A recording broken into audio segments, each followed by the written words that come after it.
In this video, I'm going to show you how to replace the parking brake shoes on this Hyundai Sonata. They're located behind your rear wheel inside of the hat of the rotor. Let's get started.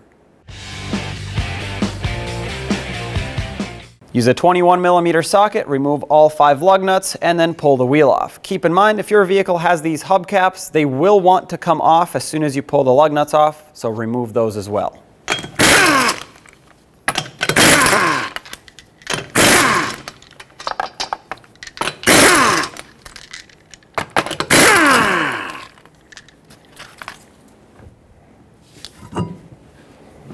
From the backside of the caliper, let's remove the two 14mm bolts that hold the caliper onto the slider pin and therefore the bracket. Break them free. Pull them off the rest of the way. Do the same to the upper.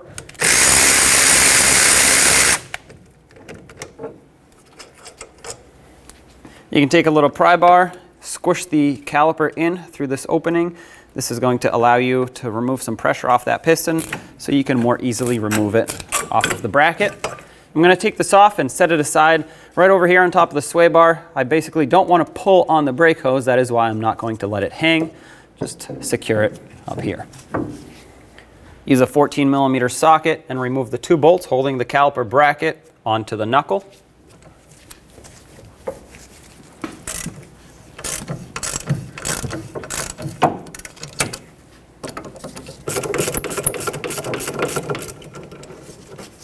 I'm going to leave this in a few threads, that way it'll hold the caliper bracket while I undo the top one the rest of the way.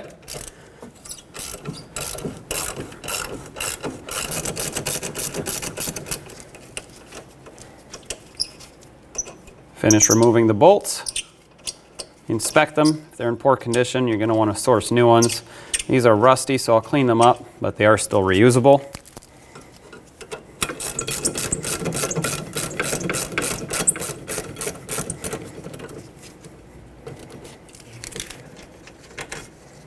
Take the bracket and the pads right off.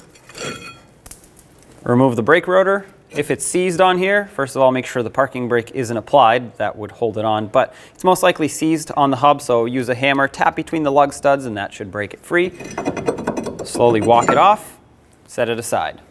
Let's clean the surface of this hub. Mine is actually in great shape, so a wire brush will clean it up really nice, but if yours is severely rusted, you're going to want to use a sanding disc of some sort and sand it flat. Basically, when the rotor goes on, you want it to go on a flat, clean surface, not on a surface that might have some raised areas. That's going to make the rotor sit off-center and cause braking issues.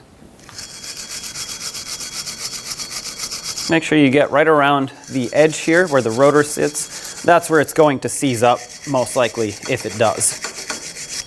Once you're done, have a collection bucket underneath to catch the fluid, because I'm going to spray it down with brake parts cleaner to rinse it all.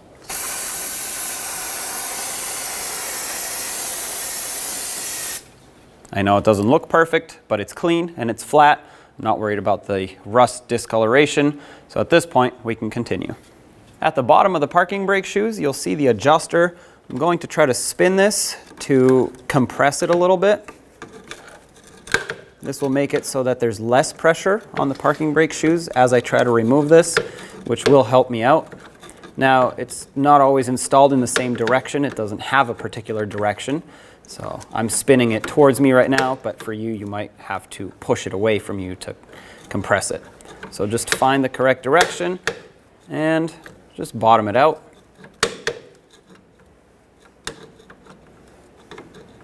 There we go. At this point, I can open this up with a pry bar. The ends are somewhat stuck in here. I'm not too worried about that. All I want to do is just push these apart so I can remove that. And then I can remove this piece as well, which will allow us to then remove the spring that pulls these 2 shoes together. It's hooked on 1 hook on each end. Pop that out, pop the other end out, inspect it. You can reuse these if they're not in poor condition, which mine is not, it's just dirty.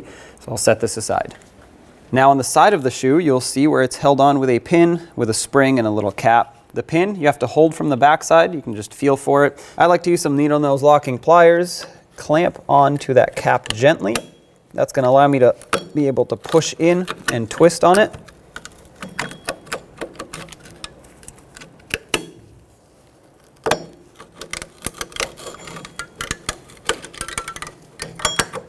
There we go.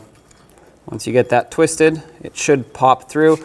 Once you twist that, you can see that the cap is slotted, so the pin will actually pop through. Release everything, remove the spring, remove the pin through the backside of this backing plate. Inspect your hardware. If it's in good condition, you can reuse it. Let's do the same to the other side.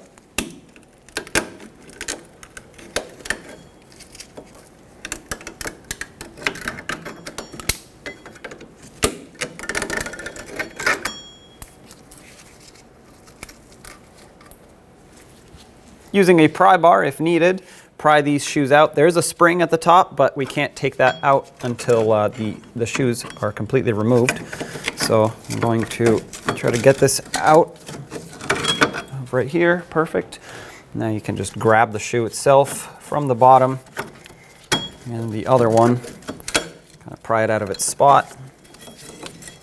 There they are. Unhook the spring.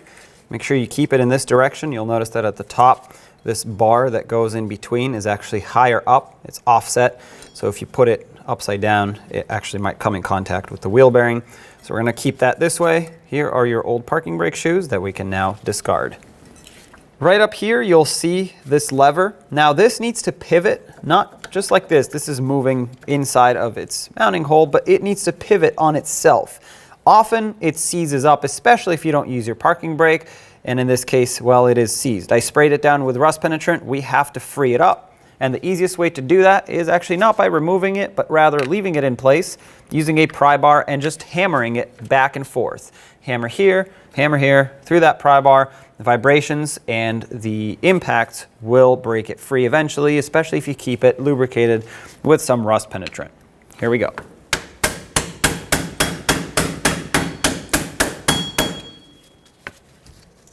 Oh, well, that just freed up, so that didn't take too long. Perfect. I'm going to keep working this back and forth with a little bit of rust penetrant to make sure that it is indeed completely freed up.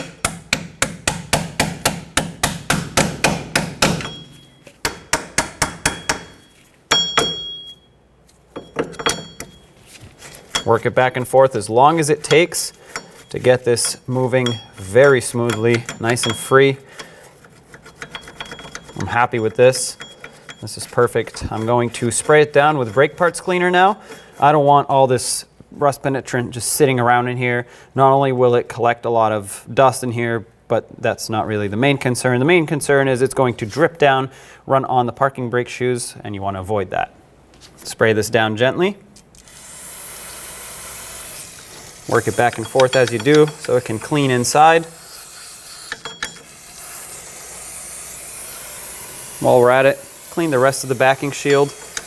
We're going to have to wire brush the contact points anyway, so we might as well get all of the oils and brake dust off at this point. Take a wire brush, clean off the contact points where the shoes sit while this all dries. You don't need it to be perfect, but you want it to be free of debris, rust flakes, and you want to make sure that the surface is still in okay shape. It doesn't look great for me, but it is totally reusable. I don't want rust pieces interfering with the shoes sliding smoothly. I have some pieces here that I'm going to chisel off. There we go.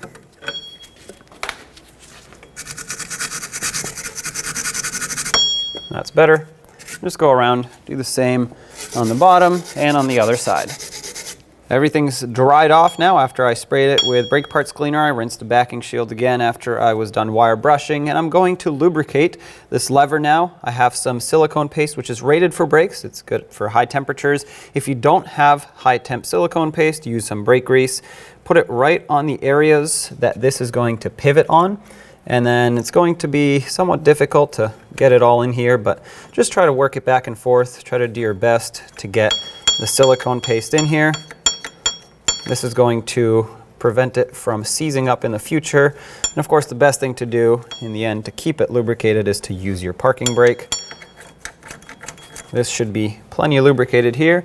I'm going to go up on this pivot point here and apply a little bit of grease, as well as on the ends over here And now what we want to do is go along the side, right where we cleaned with the wire brush, and apply a thin layer of that same silicone paste or brake grease, whatever you're using.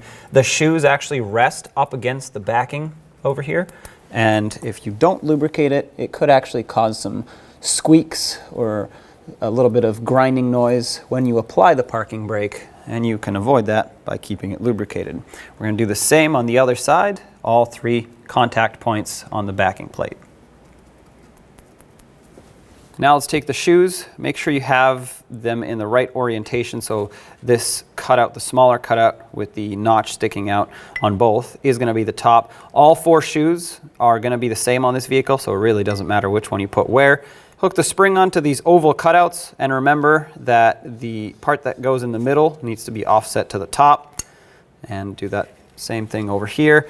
I'm going to put this shoe on first, not that it really matters which one you put on first, but I'm then going to kind of fold this over just like this. I want to make sure that the lever goes in at the same time. This is going to be a trial and error here. Sometimes these pop apart. You just have to try to keep everything together until you hook it on. It's going to keep wanting to fall off, unfortunately.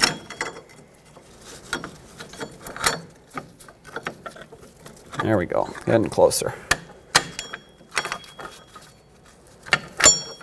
All right, that is what you want it to look like.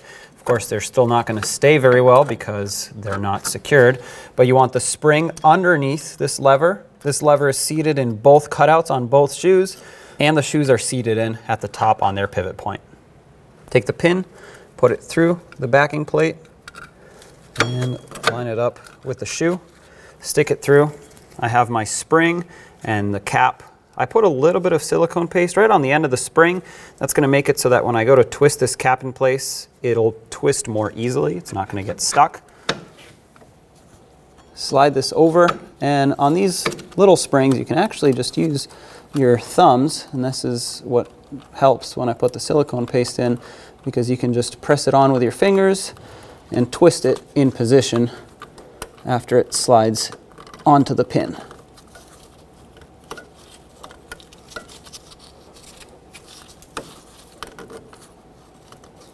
And there we go. That's seated. Get that shoe back on here, nice and centered, just like that. And do the same to the other shoe. At the bottom, let's put this spring in. Make sure that you hook it into the cutouts, the triangle cutouts, basically on the side of the shoes, not the round ones. And now it's time to put the adjuster in. This adjuster, although it's not seized, I will unthread the threaded piece and lubricate it, of course clean it. It is quite rusted in there. And then this side is not threaded. It kind of just pivots around in there, but I will clean it up and lubricate the whole thing. I have this cleaned up. Let's apply a little bit of the silicone paste that I used earlier right on the threads. You don't need a lot. Most of it is actually just going to get pushed off as you thread it in here. I'm actually going to put a little bit in here as well. And thread this all the way in.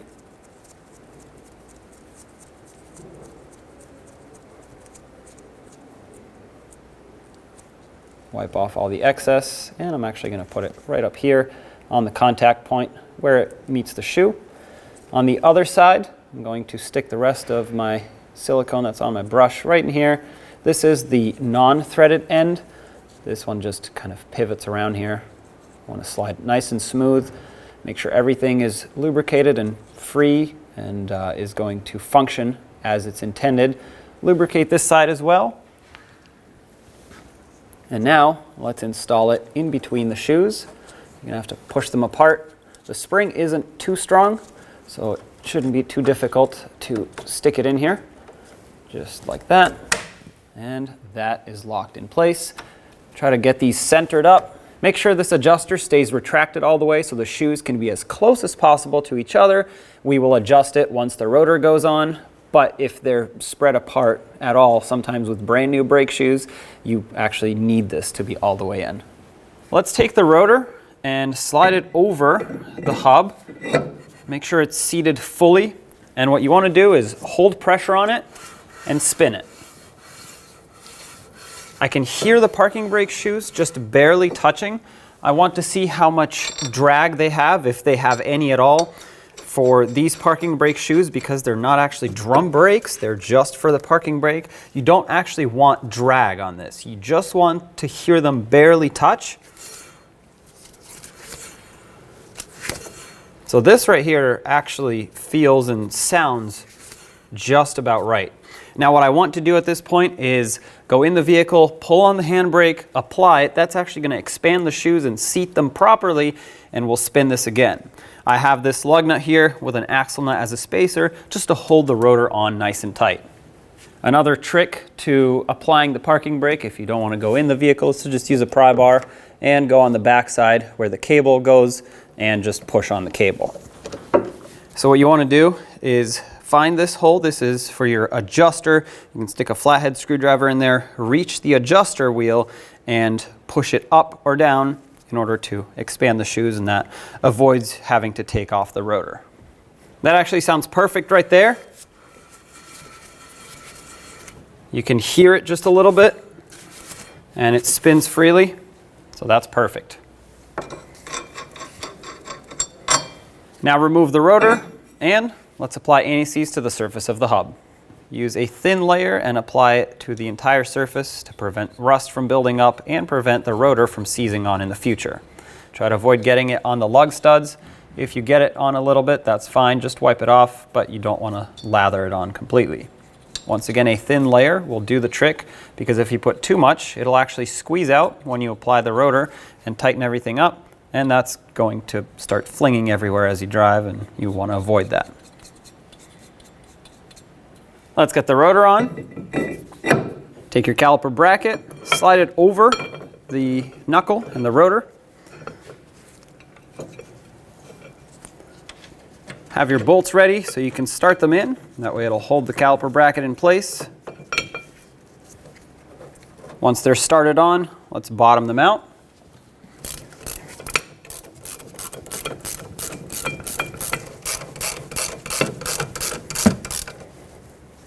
All right, let's torque these two bolts to 60 foot-pounds.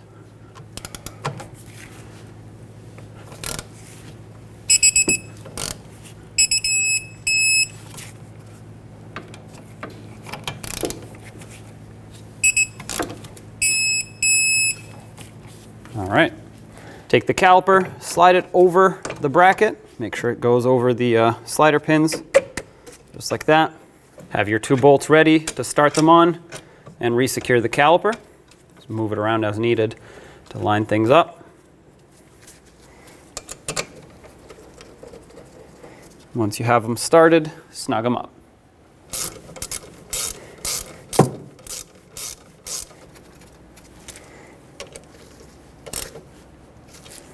We'll torque these to 20 foot-pounds.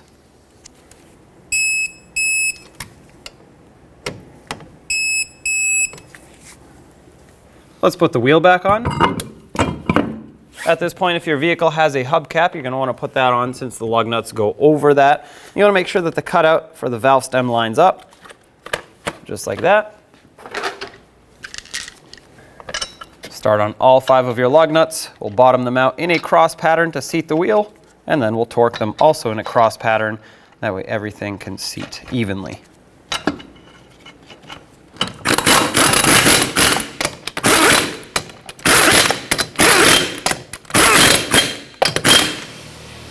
"79 foot-pounds in a cross pattern." Here we go.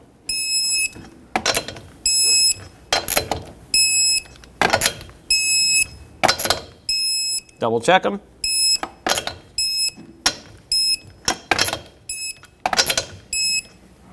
All right, that's torqued. When only the best will do, demand TRQ. The only company that lets you view before you do. TRQ is committed to offering the highest quality aftermarket auto parts that are engineered for peace of mind. Thanks for using and viewing with TRQ.